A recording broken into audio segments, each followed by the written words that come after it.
Hello everyone, welcome to our YouTube channel. दोस्तों, आज हमारा है डे 4।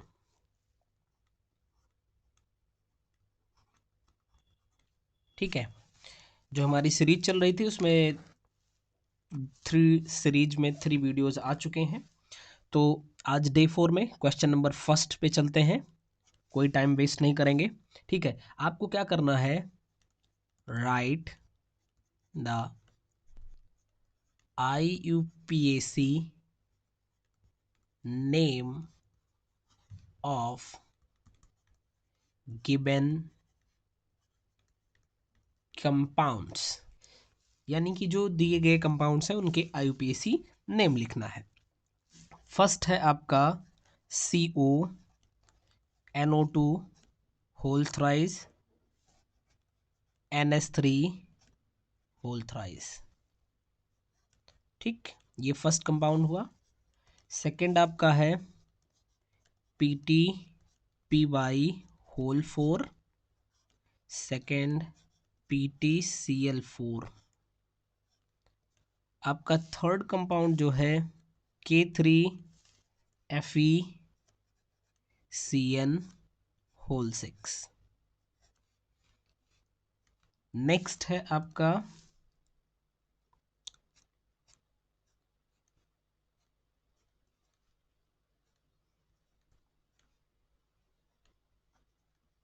ठीक, ये चार कंपाउंड है, इनका आपको क्या लिखना है, IUPAC नेम लिखना है। ठीक, तो चलिए लिखा जाए फटाफट से। फर्स्ट है आपका देखिए, ये तो नाइट्रो है और ये अमाइन है, इसका मतलब यहां से शुरू करेंगे आप ट्राई अमाइन और फिर वापस से ट्राई और NO2 का मतलब नाइट्रो और फिर आपका हो जाएगा cobalt, sorry cobalt. Oxidation state, ये तो न्यूट्रल फील्ड लिगेंड है, जीरो हो जाएगा, इसका -1 होता है यानी टोटल -3। तो थर्ड ऑक्सीडेशन स्टेट बन जाएगी क्योंकि उस साइड जाके प्लस हो जाएगा। दूसरे पे आएंगे अगर, तो अगर ये इसको आप स्प्लिट करो तो इस पे आपको मिलेगा क्या, +2 चार्ज और इस पर मिलेगा -2 चार्ज। तो ये बन जाएगा आपका, यहां से लिखना शुरू करेंगे। PY का मतलब होता है पिरिडीन, यानी कि टेट्रा पिरिडीन, और PT का मतलब प्लैटिनम। ऑक्सीडेशन स्टेट इसकी हो जाएगी सेकंड, और फिर यहां से लिखेंगे यानी कि टेट्रा क्लोरो। अब ये निगेटिव फील्ड लिगेंड है इसलिए प्लैटिनम के साथ में 8 लग जाएगा यानी प्लैटिनेट, और सेकंड ऑक्सीडेशन यहां भी हो जाएगा क्योंकि ये -4 उस साइड जाएगा +4 और +4 में से 2 जाएगा तो 2 बच जाएगा। ऐसे ही थर्ड वाले का लिखेंगे तो क्या बन जाएगा, पोटेशियम, पोटेशियम। फिर 6 है मीन्स हेक्सा और साइनो, और फिर आपका ये निगेटिव फील्ड लिगेंड है तो इसलिए ये बन जाएगा फेरेट, फेरेट। और ये -6 +3 यानी कि थर्ड बन जाएगा आपका। ठीक, ये तो बहुत आसान नाम है, ये इसका फिनाल नेम है, यानी 1 2 3 फोर्थ पोजीशन पे आ जाएंगे आप। यहां से देखेंगे तो फोर्थ पोजीशन, यानी कि आप इसको लिख सकते हैं 4 मेथिल और फिनॉल, 4 मेथिल फिनॉल इसका नेम बन जाएगा। तो आई होप कि ये आपको क्लियर हो गया होगा। चलिए नेक्स्ट क्वेश्चन पे चलते हैं। Question number second, question number second क्या है, कंप्लीट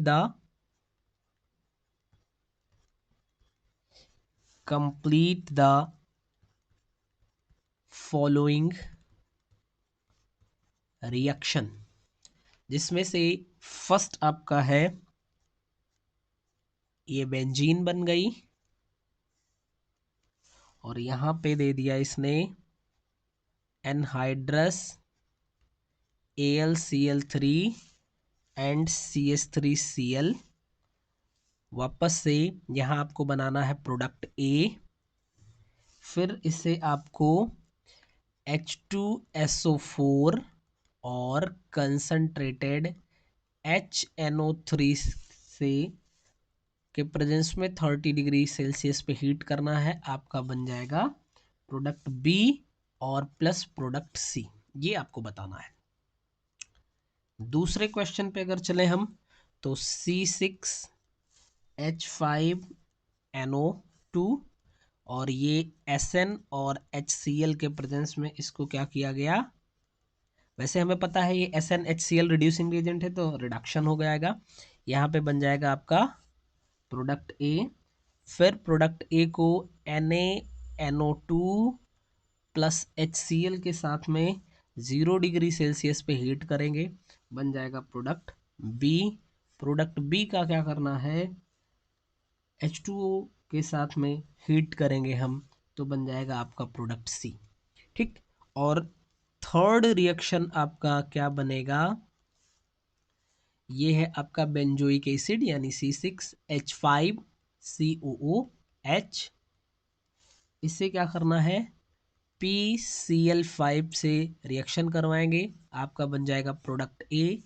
फिर इस प्रोडक्ट ए को PD एंड BaSO4 के प्रेजेंस में हमें हाइड्रोजिनेशन करवाना है, प्रोडक्ट बी बन जाएगा।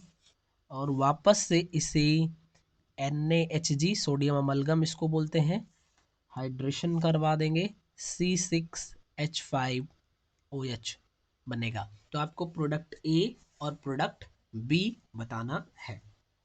ठीक है, तो चलिए ये दोनों रिएक्शन आपके सामने हैं और इसको फटाफट से हम लोग देख लेते हैं। तो पहला रिएक्शन, अब अभी आप समझिए, बेंजीन है, बेंजीन का जब आप एनहाइड्रस AlCl3 के प्रेजेंस में CH3Cl से रिएक्शन करवाते हो तो इसको बोलते हैं आप फ्रीडल क्राफ्ट एल्काइलेशन। यहाँ से H हटेगा और इसकी जगह पे Cl आ जाएगा, यानी कि आपको यहाँ से HCl के साथ में जाएगा और CH3 आ जाएगा। ठीक है, माने कि यहाँ से HCl हट जाएगा और इस पे CH3 बन जाएगा, इसको आप बोलते हो टोलुइन। तो जो प्रोडक्ट ए आपका हुआ, ये पता चल चुका है टोलुइन है। अब अगर टोलुइन का H2SO4 और कंसंट्रेटेड HNO3 के प्रेजेंस में 30 डिग्री सेल्सियस टेम्परेचर पे हीट करोगे तो ये होता है नाइट्रेशन। तो जब नाइट्रेशन होगा टोलुइन का तो आपको दो प्रोडक्ट मिलेंगे, एक आर्थो डेरिवेटिव और एक मिल जाएगा पैरा डेरिवेटिव। तो आप इसको एज इट इज लिख दीजिए, CH3 आर्थो पोजीशन पे NO2 लगा दीजिए और दूसरा कर दीजिए आपका CH3 और पैरा पोजीशन पे NO2 लगा दीजिए। यही आपके B और C प्रोडक्ट हो जाएंगे। ठीक, कोई दिक्कत नहीं, कोई इसको पहले लिख रहा है इसको बाद में रख रहा है, तब भी उससे कोई समस्या होने वाली नहीं है। दूसरे पे आ जाएंगे, तो C6H5NO2 नाइट्रोबेंजीन है। नाइट्रोबेंजीन का जब आप रिडक्शन करवाओगे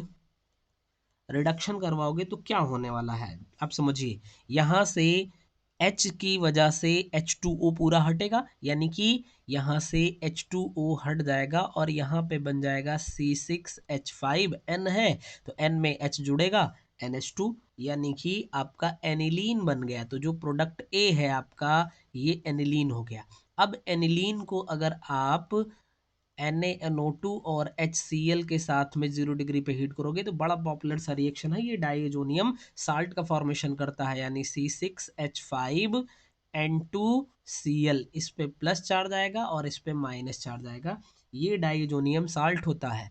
और अगर आप डाइएजोनियम साल्ट को वाटर के प्रेजेंस में हीट कर देंगे तो ये आपका क्या बन जाएगा, HCl हट जाएगा, यहाँ से N2 हट जाएगा, C6H5OH, ये आपका बन जाएगा फिनॉल। यानी कि ये ए था, ये आपका प्रोडक्ट बी हो गया और ये आपका प्रोडक्ट हो गया सी। फाइन, चलिए थर्ड रिएक्शन आपके पास है C6H5COOH। तो अगर आप PCl5 के साथ में इसका रिएक्शन करवाओगे, PCl5 के साथ में अगर आप इसका रिएक्शन करवाओगे तो यहाँ से होगा क्या, कि OH आपका हट जाएगा तो बनेगा C6H5COCl। ठीक, क्या होगा यहाँ से, एक HCl हट जाएगा और दूसरा आपका POCl3 बन जाएगा और एक Cl यहाँ पे आ गया है। ठीक, आई होप कि समझ आ गया होगा आपको। उसके बाद अभी इसका अगर आप PD और BaSO4, ये भी आपका रिड्यूसिंग रिएजेंट है, हाइड्रेशन करवाएंगे, रिड्यूसिंग रिएजेंट है, तो आपका क्या होने वाला है, यहाँ पे एक HCl हटेगा और यहाँ पे एक H आके जुड़ जाएगा, यानी C6H5 और CHO बन गया, यानी ये बेंजल डिहाइड बन चुका है। इस बेंजल डिहाइड का अगर आप सोडियम अमलगम के प्रेजेंस में हाइड्रेशन करेंगे तो जरा देखिए यहाँ पे, यहाँ पहुंच के देखिए, आपको सामने यहाँ दिख रहा होगा, अच्छा, कि NaHG और H2O इसके प्रेजेंस में ये क्या करता है, ये इसका रिडक्शन करेगा, रिड्यूसिंग रेजेंट का काम करता है। तो जब CHO का रिडक्शन करते हो तो आपको मिल जाता है OH, यानी C6H5। नंबर ऑफ कार्बन पे कोई फर्क नहीं होगा, इसका मतलब यहाँ पे CH2OH हो जाएगा। ठीक, तो ये आपका प्रोडक्ट बन जाएगा कौन सा, ये है आपका प्रोडक्ट ए, फिर है ये आपका प्रोडक्ट बी। अच्छा, ये तो यहाँ पे लिखा ही हुआ था, ठीक है, तो आपको दो प्रोडक्ट यहाँ पे बताने थे। आई होप कि समझ आया होगा। अब जो थर्ड है हमारा, वो क्या है, स्टेप थर्ड, यानी कि तीसरा क्वेश्चन जो हम लोग पढ़ते हैं वो है नेम रिएक्शन। तो आज का नेम रिएक्शन हमारा क्या है, एल्डोल कंडेंसेशन।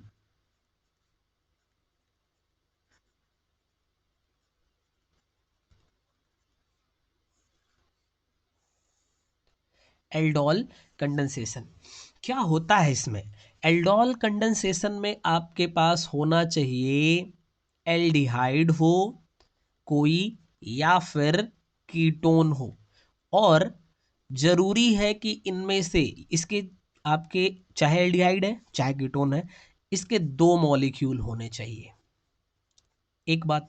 दूसरी बात कि इसमें कम से कम एक मॉलिक्यूल में अल्फा हाइड्रोजन प्रेजेंट होना चाहिए, यानी कि विद अल्फा हाइड्रोजन लिख दें हम तो ज्यादा अच्छा हो जाएगा, यानी कि कम से कम एक एल्डिहाइड के मॉलिक्यूल में या एक कीटोन के मॉलिक्यूल में अल्फा हाइड्रोजन प्रेजेंट होना चाहिए।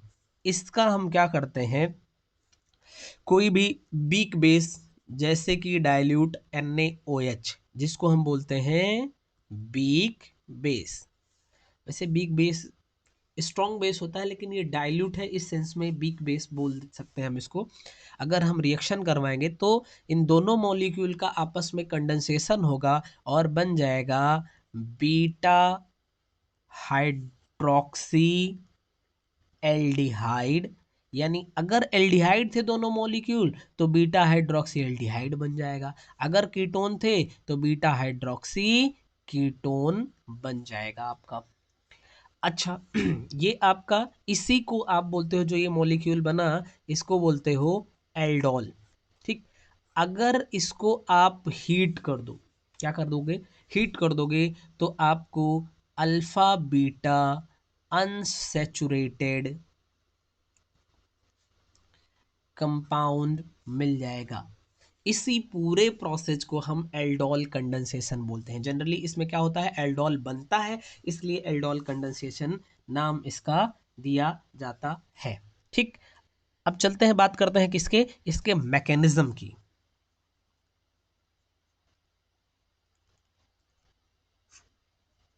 मैकेनिज्म के स्टेप फर्स्ट में क्या होगा, जरा ध्यान से देखिए। स्टेप फर्स्ट में जो यहाँ पे आपने अच्छा, एक एग्जांपल ले लें, यहीं पे ले लें या फिर यहाँ ले लेते हैं, चलिए यहीं पे लिख लेते हैं, तब ज़्यादा अच्छे समझ में आएगा। जैसे मान लीजिए हमने ले लिया CH3COH, ये है आपका एसिटल्डिहाइड का एक मॉलिक्यूल। ऐसे ही CH3COH, ये हमारा एल्डिहाइड का दूसरा मॉलिक्यूल है। इसे जब हम बेस के प्रेजेंस में रिएक्शन करवाएंगे तो क्या बनने वाला है, यहाँ से एक H जाएगा इस OH के पास, यानी CH3CH है ही, ये OH हो जाएगा तो इसकी एक वैलेंसी फ्री हो जाएगी, और जब एक H यहाँ से गया तो यहाँ भी वैलेंसी फ्री हो जाएगी, दोनों जुड़ जाएंगे, ये बन जाएगा CH2 और COH। ठीक, यही है एल्डोल। अगर इसी को हीट कर दिया जाए तो यहाँ से OH और इस पड़ोसी से H हटेगा, यानी CH3CH डबल बॉन्ड CH बन जाएगा। इसको बोलोगे आप alpha beta unsaturated compound, unsaturated compound. ठीक, तो अब इसकी मैकेनिज्म देखते हैं। यहां से एक मॉलिक्यूल हमारा होगा जो उठेगा। ठीक पहले स्टेप में मान लीजिए हमने लिख दिया HCOO और CH3, आई एम सॉरी, यहाँ पे H3 नहीं, हमने अलग अलग कर दिया। ठीक, अब यहाँ पे जो OH है आपका वो आएगा अटैक करने के लिए, ये रिवर्सिबल रिएक्शन का हम यहाँ पे सिंबल लगाते हैं।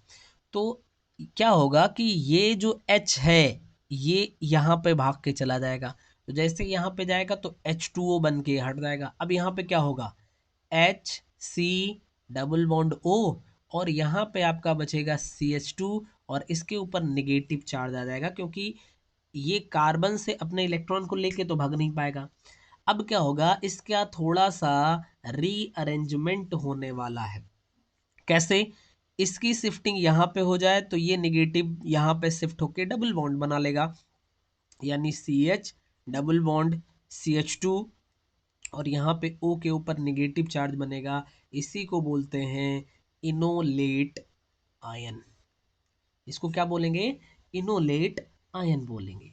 अब देखिए ये अपनी स्टेबिलिटी को मेंटेन करने के लिए ऐसे हो जाता है, अदरवाइज रिएक्शन को हम यहीं से प्रोसीड करेंगे, यानी कि स्टेप 2, यहाँ पे आप CH double bond O single bond CH2 और नेगेटिव चार्ज, बोलिए कोई दिक्कत नहीं ना। अब ये जाएगा जो कार्बन एनायन का फॉर्मेशन हुआ, ये जो आपका एल्डिहाइड का दूसरा मॉलिक्यूल था उससे रिएक्शन करेगा, यानी कि यहाँ पे है डबल बॉन्ड OH और CH3। अब देखिए जब इससे जाएगा रिएक्शन करने के लिए तो इसकी शिफ्टिंग अगर यहाँ पे करवा दीजिए तो यहाँ नेगेटिव चार्ज आ जाएगा और यहाँ पे पॉजिटिव चार्ज, ये पॉजिटिव और ये नेगेटिव फटाक से जुड़ेंगे, यानी बनेगा आपका CH double bond O single bond CH2 और single bond CH single bond CH3, और यहाँ पे सिंगल बॉन्ड से O आपका आ जाएगा। बोलिए, बात आई समझ में। अब आपका शुरू होता है स्टेप थर्ड। स्टेप थर्ड, जो यहाँ पे वाटर यहाँ रिलीज हुआ था इस वाटर का यूज हो जाएगा। आप कैसे, HC डबल बॉन्ड, यानी इस चीज को हम यहाँ पे लिख रहे हैं CH2 CH3 और यहाँ पे O नेगेटिव है, ये जो आपका वाटर यहाँ पे हटा था ये वाटर आएगा और यहाँ से H चला जाएगा इसके पास, बचेगा क्या जरा ध्यान से देखिए, ये H CH2 and CH OH CH3, और जब ये H गया है यानी OH माइनस जो आपका रिएक्शन में यूज हुआ था वो यहाँ पे हट चुका है। यही होगा आपका 1 2 3, 3 पोजीशन पे OH है, यानी 3 हाइड्रोक्सी 4 कार्बन ब्यूटेनल, या फिर इसी को बोलते हैं आप एल्डोल, शॉर्ट फॉर्म में एल्डोल बोलते हैं, या फिर इसको आप कह सकते हैं 3 हाइड्रोक्सी ब्यूटेनल। अब जो 3 हाइड्रोक्सी ब्यूटेनल है यानी H, ये आपका बन जाएगा step 4, HC double bond O CH2 COH H and CH3, इसको आप क्या कर दीजिए, हीट कर दीजिए। जब हीट करेंगे तो यहाँ से सेटजेफ रूल आप अप्लाई करिएगा, तो OH यहाँ से और इस यहाँ से H हटेगा, यानी कि CHO ये आपका बन जाएगा, और यहाँ से एक H हट गया है तो CH बचेगा, यहाँ double bond CH single bond CH3, अब देखिए यहाँ से जब देखेंगे तो ये अल्फा कार्बन होगा, ये बीटा कार्बन होगा, और अल्फा बीटा पोजीशन पे अनसेचुरेशन है, तो इसलिए इसको अल्फा बीटा अनसेचुरेटेड कंपाउंड बोलेंगे। अल्फा बीटा अनसेचुरेटेड कंपाउंड इसको आप बोलेंगे। अगर इसका नाम बताना होगा तो 1 2 3 4 क्या बताएंगे आप, बताइए। 1 2 3 4 अगर आप देखिए तो इसका नाम क्या बताएंगे, ब्यूट ब्यूट टू इन, और फिर आपका आ जाएगा 1 अल। इसका नाम आप बता सकते हैं। फाइन। तो इस तरीके से ये आज का हमारा टास्क कंप्लीट होता है। हम लोग इस सीरीज के नेक्स्ट वीडियो में फिर मिलेंगे, तब तक आप सभी लोग पढ़ते रहिए। Thank you.